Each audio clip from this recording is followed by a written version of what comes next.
जिस व्यक्ति ने भी पानी की मोटर का आविष्कार किया वह वास्तव में एक जीनियस इंसान था। क्या आप इसकी आंतरिक संरचना जानते हैं? ध्यान दें कि इनमें से कई धातु की चादरों को एक साथ जोड़कर एक स्टार्टर बनाया गया है। कोर के अंदर ऐसे कई गैप हैं। क्या आप जानते हैं ये गैप क्या है, ये किस लिए है? हम पहले स्टार्टर बॉडी कोर को मोटर के खांचे में डालते हैं। लोहे के कोर में गैप वह जगह है जहां तांबे के तार की वाइंडिंग लगाई जाती है और इस प्रकार एक स्टार्टर पूरा होता है। जब स्टार्टर को बिजली दी जाती है तो अंदर एक इलेक्ट्रोमैग्नेटिक फील्ड पैदा होगी। मोटर का एक अन्य महत्वपूर्ण हिस्सा रोटर भी है।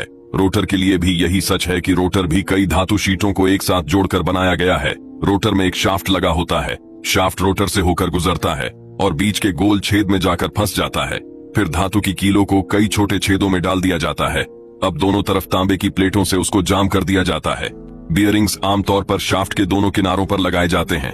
जब रोटर घूमता है तो बियरिंग घर्षण को कम कर देता है। यह एक सपोर्ट के रूप में भी काम करता है। रोटर स्टेटर के बीच में लगाया जाता है, फिर इसे आगे और पीछे सीलिंग कैप से सील कर दिया जाता है।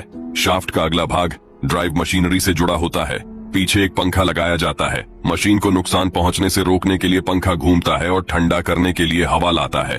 अब पंखे को एक सुरक्षा कवच से बंद कर दिया जाता है। ऊपरी जंक्शन बॉक्स के माध्यम से बिजली पहुंचाई जाती है। अब मोटर घूमना शुरू कर सकती है। जिस व्यक्ति ने भी पानी की मोटर का आविष्कार किया वह वास्तव में एक जीनियस इंसान था।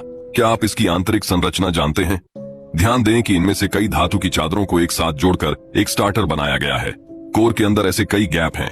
क्या आप जानते हैं ये गैप क्या है, ये किस लिए है? हम पहले स्टार्टर बॉडी कोर को मोटर के खांचे में डालते हैं। लोहे के कोर में गैप वह जगह है जहां तांबे के तार की वाइंडिंग लगाई जाती है और इस प्रकार एक स्टार्टर पूरा होता है।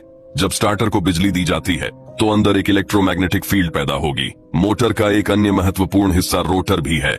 रोटर के लिए भी यही सच है कि रोटर भी कई धातु शीटों को एक साथ जोड़कर बनाया गया है। रोटर में एक शाफ्ट लगा होता है। शाफ्ट रोटर से होकर गुजरता है और बीच के गोल छेद में जाकर फंस जाता है। फिर धातु की कीलों को कई छोटे छेदों में डाल दिया जाता है। अब दोनों तरफ तांबे की प्लेटों से उसको जाम कर दिया जाता है। बियरिंग्स आमतौर पर शाफ्ट के दोनों किनारों पर लगाए जाते हैं। जब रोटर घूमता है तो बियरिंग घर्षण को कम कर देता है। यह एक सपोर्ट के रूप में भी काम करता है। रोटर स्टेटर के बीच में लगाया जाता है, फिर इसे आगे और पीछे सीलिंग कैप से सील कर दिया जाता है। शाफ्ट का अगला भाग ड्राइव मशीनरी से जुड़ा होता है। पीछे एक पंखा लगाया जाता है। मशीन को नुकसान पहुंचने से रोकने के लिए पंखा घूमता है और ठंडा करने के लिए हवा लाता है। अब पंखे को एक सुरक्षा कवच से बंद कर दिया जाता है। ऊपरी जंक्शन बॉक्स के माध्यम से बिजली पहुंचाई जाती है। अब मोटर घूमना शुरू कर सकती है।